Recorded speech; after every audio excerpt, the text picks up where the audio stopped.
Big pass வீட்டை விட்டு வெளியே வந்ததுக்கு அப்புறம் விஷ்ணுவும் சரி ஆர்ஜே பிராவுவும் சரி டீம் ஏவா வச்சு செஞ்சுக்கிட்டு இருக்காங்க அப்படின்னு தான் சொல்லணும். விஷ்ணு ஸ்டார்டிங்கே சொல்லியிருந்தாரு, மாயா கப் ஜெயிக்காம வேற யாரு கப்பு ஜெயிச்சாலுமே வெளியே போய் 1000 வாலா கொளுத்துவேன் அப்படின்னு. அதே மாதிரியே வீட்டை விட்டு வெளியே வந்ததுக்கு அப்புறம் ஒரு 1000 வாலா கொளுத்துனாரு. ஆனா அது வீட்டை விட்டு வந்த உடனே பண்ணியிருந்தாரு. அதை தாண்டி இதை பயங்கரமா பண்ணணும் அப்படிங்கிறதுக்காக இந்த முறை வீடியோ எடுத்து போட்டிருந்தாரு. அண்ட் ரொம்ப மாசா காருக்குள்ளேருந்து வெளியே வந்து 1000 வாலா சரத்தை அப்படியே உருட்டி விட்டு பத்த வச்சு தன்னோட வன்மத்தை ரொம்ப சிறப்பாக வெளிப்படுத்தியிருந்தாரு.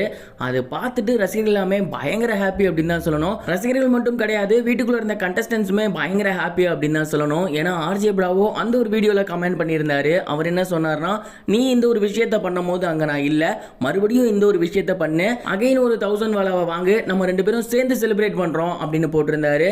ஐஷு ஏண்டா டே அப்படிங்கிற மாதிரி கமெண்ட் பண்ணியிருந்தாங்க. இது மட்டும் இல்லாமல் அவரு வீட்டை விட்டு வெளியே வந்ததுக்கு அப்புறம் நேரடியாக போயிட்டு விஷ்ணுவை மீட் பண்ணியிருக்காரு. ஒரு சில விஷயங்கள் செலிப்ரேட் பண்ணியிருக்காங்க. அந்த ஒரு போட்டோஸ்லாம் கூட அவர் ஷேர் பண்ணியிருந்தாரு. அதெல்லாம் முடிஞ்சதுக்கு அப்புறம் தான் விஷ்ணு இந்த ஒரு சம்பவத்தை சிறப்பாக பண்ணியிருக்காரு அப்படிங்கிறது தெரிய வருது.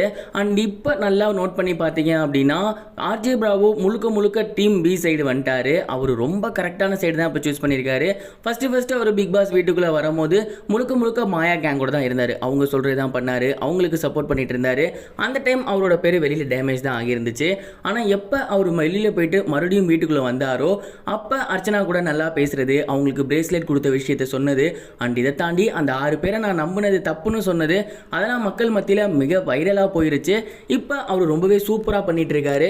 அதோட ஒரு வெளிப்பாடு தான் வெளியே வந்ததுக்கு அப்புறம் விஷ்ணுவோட சேர்ந்து நானும் அந்த பட்டாசை வெடிக்கிறேன் இன்னொருக்கு வாங்க அப்படின்னு சொல்ற அளவுக்கு வந்திருக்கு. அண்ட் இந்த விஷயங்கள்லாம் பார்த்துட்டு ரசிகர்கள் இவரோட ஒரு புது விஷயத்தை அப்ரிஷியேட் பண்ணி வந்துகிட்டு இருக்காங்க. இந்த ஒரு நியூ காம்போ பற்றி நீங்க என்ன நினைக்கிறீங்க? அண்ட் சோசியல் மீடியா அட்ராசிட்டிஸை பற்றி நீங்க என்ன நினைக்கிறீங்க? உங்களோட தாட்டை கமெண்ட் பாக்ஸில் ஷேர் பண்ணுங்க. இது வரைக்கும் கனெக்டிங் டிவிக்கு சப்ஸ்கிரைப் பண்ணனா மறக்காம சப்ஸ்கிரைப் பண்ணிக்கங்க. உடனடி அப்டேட்ஸ் பெறுவதற்கு நோட்டிஃபிகேஷன் பெல்லையும் கிளிக் பண்ணிக்கங்க.